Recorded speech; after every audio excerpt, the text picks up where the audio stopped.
Assalamu alaikum, dear students. How are you all? I hope every one of you is fine. I am here with another video lecture और आज का मेरा lecture है class 9th के लिए, जिसमें हम लोग चैप्टर नंबर 3 बायोडाइवर्सिटी के बारे में बात करेंगे। मेरा लेक्चर नंबर है 31 and for this chapter biodiversity this is my second lecture. अपने प्रीवियस बाकी के लेक्चर्स में मैंने आपको एक्सप्लेन किया था about the first 2 chapters of the same class. अब अगर हम लोग बात करते हैं, मैंने अपने प्रीवियस लेक्चर में जिस तरह से आपको बायोडाइवर्सिटी के बारे में बताया था, एक्सप्लेन किया था कि there are 10 million different kinds of organisms जो कि इनहेबिट करते हैं अर्थ को, और उसमें से अभी तक अंदाज़न less than 1/3 of the organisms have been studied, they have been recorded. तो इसका मतलब ये हुआ कि ऑलमोस्ट हमारे पास अभी तक मैक्सिमम ऑर्गेनिज्म ऐसे हैं जिनका रिकॉर्ड नहीं हमारे पास मौजूद, जो डिस्कवर नहीं हुए अभी तक, जिनके बारे में अभी तक स्टडी नहीं की गई है। So it is very important कि हम लोग जो है अपने बायोडाइवर्सिटी को सबसे पहले समझें, किस बेसिस पे जो लिविंग ऑर्गेनिज्म हैं उनके अंदर सिमिलैरिटीज़ बनती हैं, किस बेसिस पे लिविंग ऑर्गेनिज्म के अंदर डिफरेंसेस क्रिएट होते हैं। जैसा कि मैंने बताया था कि जब हम लोग बात करते हैं लिविंग ऑर्गेनिजम्स की, there are 10 million different types of living organism. तो इन लिविंग ऑर्गेनिज्म को स्टडी करने के लिए बहुत ज़्यादा ज़रूरी है कि इनको सबसे पहले क्लासीफाई किया जाए। If we are going to proceed with the study without classification, without grouping of these living organism, तो it will cause much confusion. तो उस कन्फ्यूजन को दूर करने के लिए scientist have tried from years कि वो लिविंग ऑर्गेनिज्म को एक ऐसा सिस्टम बना सकें जिसके हिसाब से, जिसको यूज़ करते हुए वो लिविंग ऑर्गेनिज्म को प्रॉपरली क्लासीफाई कर सकेंगे। तो वो सिस्टम था जिसके बारे में, जिसमें 5 मेन प्रिंसिपल्स हैं, जिसे हम लोग 5 किंगडम सिस्टम कहते हैं, जिसमें 5 प्रिंसिपल ग्रुप्स हैं, जिसमें हमारे पास प्रोकैरियोट्स, प्रोटिस्ट, फंजाई, प्लांट्स और एनिमल्स हैं। तो आज हम लोग अपने नेक्स्ट लेक्चर की तरफ जब चलते हैं तो इसमें हम लोग देखने वाले हैं कि what does the term biodiversity mean. कि बायोडाइवर्सिटी एक जो टर्म है, जो हमारे चैप्टर का भी टॉपिक है, इसका मतलब क्या है। क्योंकि एक दफ़ा जब आपको इस चैप्टर का मतलब समझ आएगा तभी हम इसको प्रॉपरली आगे लेके चल सकेंगे, आपको कॉन्सेप्ट क्लियर हो सकेंगे। तो ये जो टर्म है biodiversity, actually it is derived from 2 different terms, one is bio and the second one is diversity. Bio का मतलब ही लाइफ है। जब हम लोग सब्जेक्ट अपना बायोलॉजी के बारे में बात करते हैं तो वहाँ पे मतलब है बायोलॉजी यानी कि स्टडी ऑफ लाइफ। तो बायो जो वर्ड है इट मीन्स लाइफ। अब लाइफ के अंदर जो डाइवर्सिटी होती है उसको हम लोग बायोडाइवर्सिटी कहते हैं। डाइवर्सिटी क्या है? Diversity is variety with in species and among species. यानी कि एक ही स्पीशी है किसी भी लिविंग ऑर्गेनिज्म की, चाहे आप प्लांट्स की बात करते हैं, चाहे आप एनिमल्स की बात करते हैं, प्रोटिस्ट की बात करें, प्रोकैरियोट्स की या फंजाई की, तो with in a species animals किस तरह से या ऑर्गेनिजम्स एक दूसरे से किस तरह से सिमिलर होंगे, किस तरह से एक दूसरे से within a species different होंगे। Similarly among different species organisms के अंदर क्या चेंजेस आएंगी, किस तरह से हम डिफरेंट स्पीशीज़ को एक दूसरे के साथ कंपेयर कर सकते हैं, किस तरह से हम उनको एक दूसरे से डिफ्रेंशिएट कर सकते हैं। तो this is what is diversity. तो बायोडाइवर्सिटी मीन्स लाइफ के अंदर जो डिफरेंट वेराइटीज़ आती हैं। जब हम वर्ड लाइफ का इस्तेमाल करते हैं तो इसका मतलब कि we are talking about all the groups of living organisms, जो कि मैंने अपने पिछले लेक्चर में आपको एक्सप्लेन किए थे। सो बायोडाइवर्सिटी क्या है? It is a measure of the variety of organisms present in different ecosystems. तो हमारी अर्थ के ऊपर there are different types of ecosystems.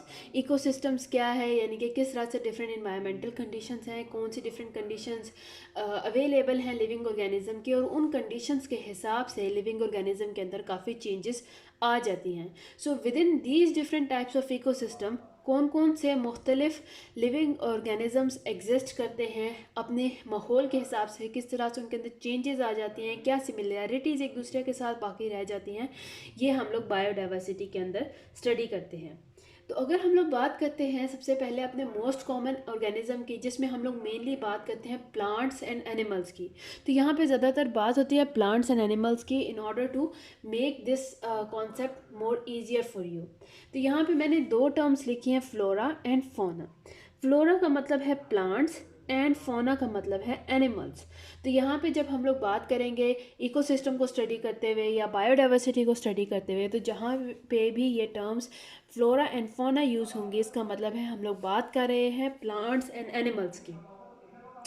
तो अगर हम लोग बात करते हैं इकोसिस्टम की, तो एक इकोसिस्टम अगर ज़मीन को देखें, अर्थ को देखें, there are different types of ecosystem that exist on the earth surface, और उनके अंदर डिफरेंट क्लाइमेटिक कंडीशंस हो सकती हैं, उनके अंदर different environmental conditions, chemical conditions, उनके अंदर डिफरेंट कंडीशंस हैं जिनके अंदर ये मुख्तलिफ लिविंग ऑर्गेनिज्म सर्वाइव कर पाते हैं।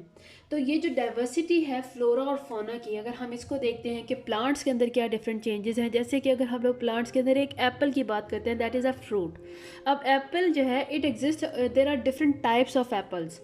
तो ये जो डिफरेंट टाइप्स ऑफ एप्पल्स हैं, ये मुख्तलिफ इकोसिस्टम की वजह से उनके अंदर ऐसी चेंजेस आएँ कि वो अपने इर्द गिर्द जो मौजूद इन्वायरमेंट है उसके अंदर एग्जिस्ट कर सकें, उसके साथ जो है वो एडजस्ट कर सकें।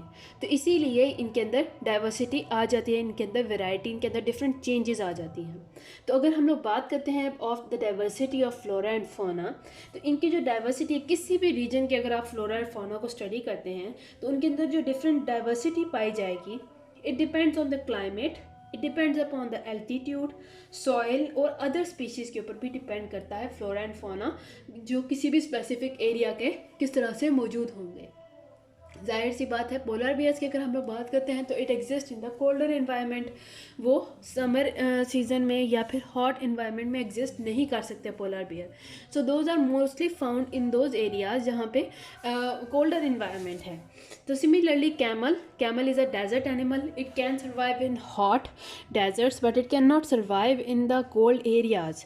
सो इसी तरह से हमारे पास डिफरेंट लिविंग ऑर्गेनिजम्स हैं जो कि अपने किसी स्पेसिफिक इकोसिस्टम, किसी स्पेसिफिक रीजन के हिसाब से इस तरह से एडजस्ट हैं कि वो उस रीजन में वेल सर्वाइव कर सकते हैं। पर अगर उनका एनवायरनमेंट चेंज कर दी जाए, उनके इर्द गिर्द मौजूद क्लाइमेटिक कंडीशन, सॉयल, एल्टीट्यूड, इन सब को चेंज कर दिया जाए, सेम केस है प्लांट्स में भी, तो it is very difficult for them to exist.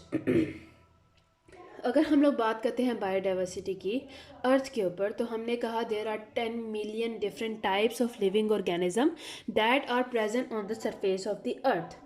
लेकिन हम यहाँ पे ये भी आपने अपने माइंड में रखना है ये पॉइंट कि ये जो 10 मिलियन, या हो सकता है इससे भी ज़्यादा हो, ये तो एक अंदाज़ा है कि there are 10 million kinds of living organism that are present on the surface of earth. तो अगर हम इन डिफरेंट टाइप्स ऑफ ऑर्गेनिज्म को देखते हैं और अगर आप स्टडी करेंगे आगे चल के, तो आप ये नोट डाउन करेंगे कि ये जो डिफरेंट ऑर्गेनिजम्स हैं, चाहे इसमें प्लांट्स हैं, एनिमल्स हैं, प्रोटिस्ट हैं, फंजाई हैं, प्रोकैरियोट्स हैं, ये इवनली डिस्ट्रीब्यूटेड नहीं है अर्थ की सरफेस के ऊपर। अर्थ की सरफेस के ऊपर ये जो बायोडाइवर्सिटी की डिस्ट्रीब्यूशन है, इट इज़ अनइवन का मतलब है कि अर्थ की सरफेस के ऊपर कुछ इकोसिस्टम ऐसे होंगे, उनके अंदर क्लाइमेटिक कंडीशंस, उनकी बाकी सारी कंडीशंस इतनी अच्छी होंगी कि वहाँ पे मैक्सिमम वैरायटी, मैक्सिमम डाइवर्सिटी आपको देखने को मिलेगी लिविंग ऑर्गेनिज्म की। सिंपल सी एग्जांपल है, अगर हम लोग बात करते हैं रेन फॉरेस्ट की, तो वहाँ पे बिकॉज ऑफ गुड कंडीशंस वहाँ पे मैनी डिफरेंट टाइप्स ऑफ और लिविंग ऑर्गेनिजम्स एग्जिस्ट, जिसमें प्लांट्स भी हैं, एनिमल्स भी हैं, माइक्रोस्कोपिक ऑर्गेनिजम्स भी मौजूद हैं।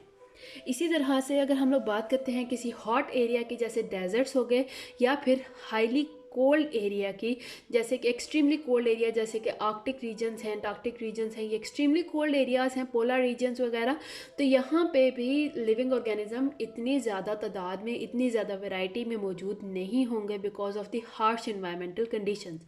यहाँ पे भी लिविंग ऑर्गेनिजम्स की बहुत कम वैरायटी मौजूद होगी।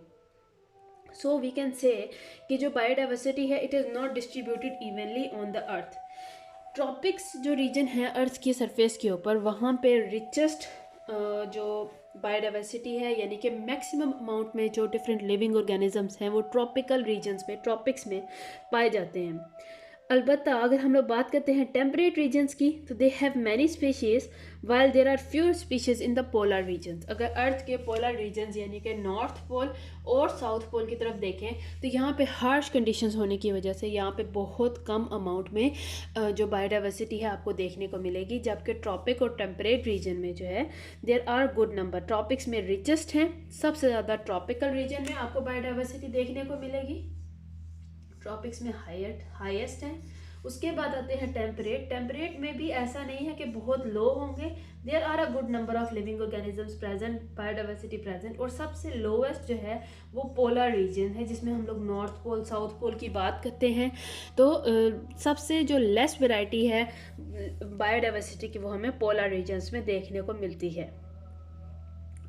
अब अगर हम लोग बात करते हैं मज़ीद थोड़ा पास्ट में चले जाएं तो बायोडाइवर्सिटी क्या है, हम लोग देखते हैं, कहा जाता है, साइंटिस्ट कहते हैं कि जो लिविंग ऑर्गेनिजम्स हैं, जो डिफरेंट वेराइटीज़ में आपको देखने को मिलती हैं, वो जब ओरिजिनेट हुए थे, यानी कि अर्थ के सरफेस पे जब वो ओरिजिन हुआ था, जब वो आना शुरू हुए थे, अपीयर हुए थे अर्थ के सरफेस पे, तो अर्लियर ये जो एंसेस्ट्रल एनिमल्स, एंसेस्ट्रल यानी कि हमारे आबाओ अजदाद जो एनिमल्स थे या लिविंग ऑर्गेनिजम्स थे, वो एक मतलब कि एक सिंगल एंसेस्ट्रल पेरेंट से ये तमाम वैरायटी आज के दौर में जो एग्जिस्ट करती है वो एक सिंगल एंसेस्ट्रल लिविंग ऑर्गेनिज्म या पेरेंट से आई है। This is what science believes. Science के हिसाब से एक लिविंग ऑर्गेनिज्म था जो कि डिफरेंट इन्वायरमेंटल कंडीशन में एवोल्यूशन होती रही, और एवोल्यूशन के नतीजे में आज के दौर की हमें जो बायोडाइवर्सिटी देखने को मिलती है वो एवोल्यूशन का नतीजा है। एवोल्यूशन क्या है कि लिविंग ऑर्गेनिज्म में चेंजेस आते जाना। Evolution is a very slow process. ऐसा नहीं है कि ये एक लाइफ टाइम में कंप्लीट हो जाए, बल्कि it takes several generations to bring about the change. तो एवोल्यूशन जो है, देयर साइंटिस्ट बिलीव कि बायोडाइवर्सिटी की मेन रीज़न क्या है, thousands of years of evolution, कि हज़ारों साल लगे एवोल्यूशन में, तभी एनिमल्स के अंदर सिमिलैरिटीज़ और डिफरेंसेस क्रिएट होते गए। So according to scientist the evolution occurred for 4 billion years। Evolution एक कंटिन्यूस प्रोसेस है और ये एक बहुत वाजह प्रोसेस नहीं है, ये स्लोली आता है और ये जनरेशन वाइज एग्जिस्ट करता है। सो साइंटिस्ट का कहना है कि biodiversity is a result of evolution for 4 billion years. जो ओरिजिन ऑफ लाइफ है, अगर हम लोग पूरी बात करते हैं तो there is not much record that is available to prove कि ओरिजिन ऑफ लाइफ किस तरह से स्टार्ट हुआ था अर्थ के ऊपर। जो पहला लिविंग ऑर्गेनिज्म था वो कौन सा था, किस तरह के इन्वायरमेंटल कंडीशन उसको फेस करनी पड़ी, किस तरह से क्या स्ट्रेटजीज थी उसके पास सर्वाइव करने के लिए, यहाँ पे कोई रिकॉर्ड नहीं है, कोई प्रूफ नहीं है। बट साइंटिस्ट जब वो स्टडी करते हैं लिविंग ऑर्गेनिज्म को, बायोडाइवर्सिटी को, तो उस स्टडी की बुनियाद पे वो मुख्तलिफ अंदाज़े लगाते हैं और उन्होंने मुख्तलिफ थ्योरीज बना के रखी हैं कि शुरू में अर्थ के ऊपर जब लाइफ ओरिजिनेट होना स्टार्ट हुई तो इस तरह के मुख्तलिफ कंडीशंस का उसको सामना करना पड़ता होगा लिविंग ऑर्गेनिजम्स को, और इस तरह से जो मुख्तलिफ लाइक अगर बहुत ज़्यादा हीटेड टेम्परेचर रहा, हीटेड एरियाज़ रहे, वहाँ पे ऐसे लिविंग ऑर्गेनिज्म एग्जिस्ट करते हैं, एडजस्ट हो गए वो, कि वो हॉटर एरियाज़ में इजीली एग्जिस्ट कर सकें, सर्वाइव कर सकें। इसी तरह एनिमल्स वो वाले जो कि कोल्डर एरियाज़ में हैं, वो हॉटर एरियाज़ में तो ऑब्वियसली सर्वाइव नहीं कर पाएंगे, क्योंकि वो इस तरह से इवॉल्व हैं, इस तरह से उनके अंदर करैक्टरिस्टिक्स मौजूद हैं जो कि सिर्फ उनको हेल्प करती हैं कोल्डर रीजन्स में सर्वाइव करने के लिए।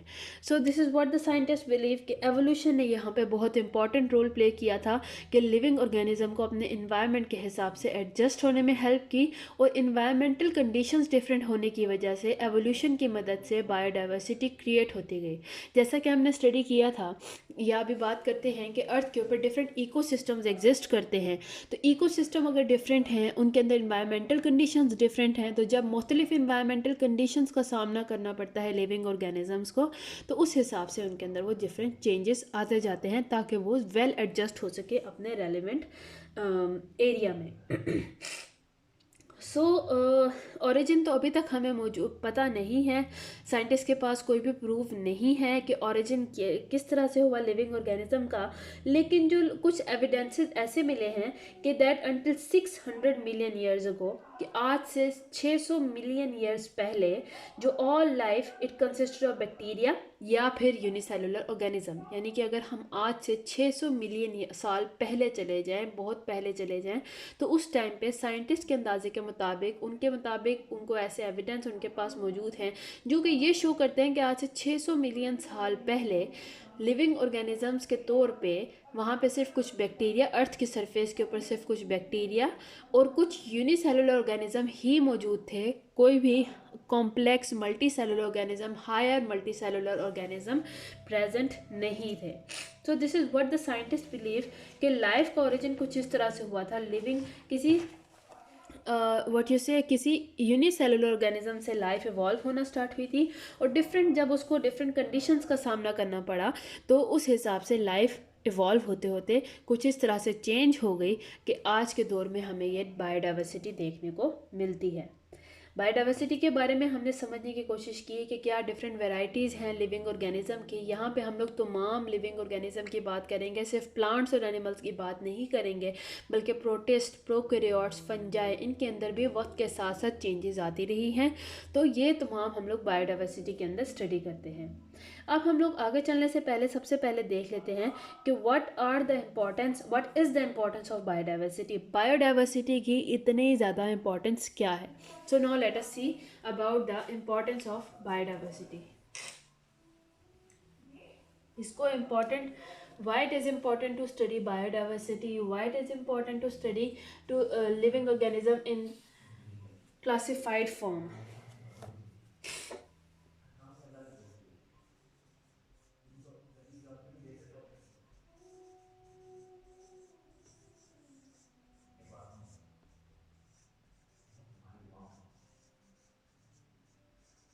जब हम लोग यहाँ पे बायोडाइवर्सिटी की इम्पोर्टेंस के बारे में बात करते हैं तो सबसे पहला जो हमारे लिए इम्पोर्टेंस है बायोडाइवर्सिटी का, चाहे हम इसमें एनिमल्स की बात करते हैं, प्लांट्स की बात करते हैं, they are the important source of food for living organism, they are the important source of food for human beings, because food is very important for our survival. तो हमारा जो प्राइम इम्पॉर्टेंस जो है हमारे पास बायोडाइवर्सिटी की, वो ये है कि they are the important source of food for us. हम लोग इनको फूड के तौर पे यूज़ करते हैं, मुख्तलिफ लिविंग ऑर्गेनिज्म को, जिसके अंदर प्लांट्स हैं, एनिमल्स हैं, हम इनको सोर्स ऑफ फूड के तौर पे यूज़ करते हैं, इनसे एनर्जी हासिल करते हैं और इनकी वजह से ही हमारा सर्वाइवल पॉसिबल है।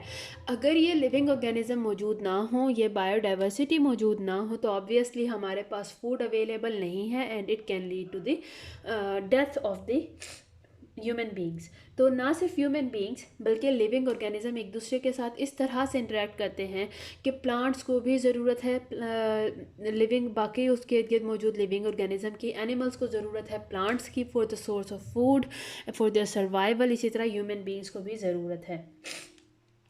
दूसरी इम्पॉर्टेंट हमारे पास क्या है, इम्पॉर्टेंस है, दैट इज़ ड्रग्स। मुख्तलिफ ड्रग्स मतलब यहाँ पे हम लोग बात करेंगे मेडिसिनल ड्रग्स की। दे आर डिराइव्ड डायरेक्टली या इनडायरेक्टली फ्राम बायोलॉजिकल सोर्सेज। जैसे कि मुख्तलिफ प्लांट्स हैं जो कि हर्ब्स हैं, यानी कि वो मेडिसिनल प्लांट्स हैं जिनके अंदर से हम लोग मेडिसिन को इस्तेमाल यूज़ कर सकते हैं, उनको हासिल कर सकते हैं, और ये मेडिकली बहुत ज़्यादा इम्पॉर्टेंट स्पीशीज़ हैं। बहुत सारे ऐसे मेडिसिनल ड्रग्स हैं जो हमें डायरेक्टली या फिर इनडायरेक्टली बायोडाइवर्सिटी से, बायोलॉजिकल सोर्सेज से मिल सकता है। इसी तरह से हमारे पास है इंडस्ट्रियल मटेरियल के तौर पे भी। जैसे कि अब इंसान तरक्की कर चुका है, इंडस्ट्रीज़ बन चुकी हुई हैं, तो इंडस्ट्रीज़ की मदद से हम लोग मुख्तलिफ़ चीज़ों को, मुख्तलिफ़ कंपाउंड्स वगैरह को हम लोग वाइड रेंज में, वाइड वैरायटी में और लार्ज नंबर में बना सकते हैं। तो उसके लिए इंडस्ट्रियल मटेरियल्स का होना ज़रूरी है, रॉ मटेरियल्स का होना ज़रूरी है, जैसे कि बिल्डिंग मटेरियल्स हैं, फाइबर्स हैं, डाइज हैं, resins, gums, adhesives, rubber, oil, ये सब चीज़ें हैं जो हमें डायरेक्टली या फिर इनडायरेक्टली प्लांट्स से मिलती हैं। तो यहाँ पे प्लांट्स एक इम्पॉर्टेंट रोल प्ले करते हैं, किस लिए कि वो उनकी मदद से हमें इंडस्ट्रियल मटेरियल मिलता है। हमारे घरों में यूज़ होने वाली मुख्तलिफ़ चीज़ें, जैसे कि फर्नीचर वगैरह के लिए हमें प्लांट्स की ज़रूरत है, उसकी वुड का इस्तेमाल होता है। तो इस तरह से ये बायोडाइवर्सिटी इसलिए भी इंसानों के लिए बहुत ज़्यादा ज़रूरी है। अब यहाँ पे अगर बात करें तो ये जो 3 हमने मेन पॉइंट्स देखे हैं, जिसमें हम लोगों ने फूड की बात की है, ड्रग्स की बात की है और इंडस्ट्रियल मटेरियल्स की बात की है। तो यहाँ पे हम लोगों ने keeping in mind the human point of view, हम लोगों ने यहाँ पे इनकी इम्पॉर्टेंस को स्टडी किया है। अगर ओवरऑल हम अर्थ के बारे में बात करते हैं, अर्थ के अंदर मौजूद जो डिफरेंट लिविंग ऑर्गेनिज्म हैं उनके अंदर की बात करते हैं, उनके लिए क्यों ये बायोडाइवर्सिटी इम्पॉर्टेंट है। Why? Because biodiversity it plays an important role in making and maintaining the ecosystem. मैंने जिस तरह से बताया कि अर्थ के ऊपर डिफरेंट इकोसिस्टम्स प्रेजेंट हैं जिनके अंदर डिफरेंट इन्वायरमेंटल कंडीशंस प्रेजेंट होंगी। अब हर तरह के इकोसिस्टम के अंदर different types of plants, different types of animals exist करते हैं, different types of living organism exist करते हैं। तो वो ये जो तमाम ऑर्गेनिजम्स हैं जो किसी भी इकोसिस्टम में मौजूद होते हैं, वो उस इकोसिस्टम को मेंटेन करने के लिए, उसको बनाने के लिए बहुत ज़्यादा ज़रूरी है। अगर यहाँ से लिविंग ऑर्गेनिज्म को डिस्टर्ब कर दिया जाए या फिर लिविंग ऑर्गेनिज्म को रिमूव कर दिया जाए किसी भी इकोसिस्टम से, तो it will result in the disturbance of the whole ecosystem. पूरा का पूरा इकोसिस्टम तबाह हो सकता है, डिस्टर्ब हो सकता है, बैलेंस ख़राब हो सकता है। So it plays an important part in regulating the chemistry of our atmosphere and water supply. पूरा का पूरा इकोसिस्टम हमारे इन्वायरमेंट के केमिस्ट्री को बिगाड़ सकता है अगर हम लोगों ने इकोसिस्टम को डिस्टर्ब किया, हमारी वाटर सप्लाई को ख़राब कर सकता है. Why? Because plants play an important role as a source of water supply. वो अर्थ के अंदर से वाटर को खींच के एटमॉस्फेयर में रिलीज़ करते हैं. तो अगर हम लोगों ने एक किसी इकोसिस्टम को ख़राब किया तो उसका पूरा साइकिल बिगड़ जाएगा, जिसकी वजह से वहाँ पे मौजूद जो लिविंग ऑर्गेनिज्म है वो ख़त्म भी हो सकते हैं, और इस वजह से हमारा जो पूरा वाटर साइकिल है या केमिकल इन्वायरमेंट है, एटमॉस्फेयर है, वो बिगड़ सकती है. सो biodiversity is directly involved in recycling nutrients and providing fertile soil. Recycle करने के लिए न्यूट्रिएंट्स को, फॉर एग्जांपल अगर डेड बॉडीज़ की बात करते हैं, किसी भी प्लांट की, किसी भी एनिमल की जो डेड बॉडीज़ हैं उनके अंदर मुख्तलिफ न्यूट्रिएंट्स हैं जो लॉक्ड अप होते हैं. तो यहाँ पे माइक्रो ऑर्गेनिज्म एक इंपॉर्टेंट रोल प्ले करते हैं कि वो इन डेड बॉडीज़ को डीकम्पोज करेंगे. डीकम्पोज करने से क्या होता है कि उन डेड बॉडीज़ को वो ब्रेक डाउन करके उनके अंदर मौजूद मुख्तलिफ न्यूट्रिएंट्स को वो दोबारा से इन्वायरमेंट में रिलीज़ कर देते हैं. तो अगर ये माइक्रो ऑर्गेनिज्म एग्जिस्ट ना करते तो तमाम के तमाम जो न्यूट्रिएंट्स हैं, क्योंकि हमारे इन्वायरमेंट में न्यूट्रिएंट्स जस्ट रिसाइकल हो रहे हैं, नए नहीं बन रहे, तो तमाम जो न्यूट्रिएंट्स होते वो कुछ ही टाइम में सारे डेड बॉडीज़ के अंदर लॉक्ड अप हो जाते और बाकी के ऑर्गेनिज्म का सर्वाइवल जो है वो डिफ़िकल्ट हो जाता, मुश्किल हो जाता. सो यहाँ पे माइक्रो ऑर्गेनिज्म एक इम्पॉर्टेंट रोल प्ले करते हैं कि हमारी इन्वायरमेंट में इम्पॉर्टेंट जो न्यूट्रिएंट्स हैं उनको रिसाइकल करने में हेल्प करते हैं. उसके अलावा हमारी सॉइल को फर्टाइल बनाने में, क्योंकि माइक्रो ऑर्गेनिज्म डेड बॉडीज़ को डीकम्पोज करते हैं सॉइल के अंदर, तो सॉइल के अंदर जब वो रिलीज़ करते हैं मुख्तलिफ न्यूट्रिएंट्स को तो सॉइल फर्टाइल हो जाती है और उसके ऊपर डिफरेंट हम लोग प्लांट्स, क्रॉप्स वगैरह को उगा सकते हैं. तो ये था मेरा आज का लेक्चर जिसमें मैंने आपको बायोडाइवर्सिटी और उसकी इम्पोर्टेंस के बारे में बताया है. उम्मीद है आपको आज के लेक्चर की समझ आई हो. See you soon in the next lecture. Till then, अल्लाह हाफिज़.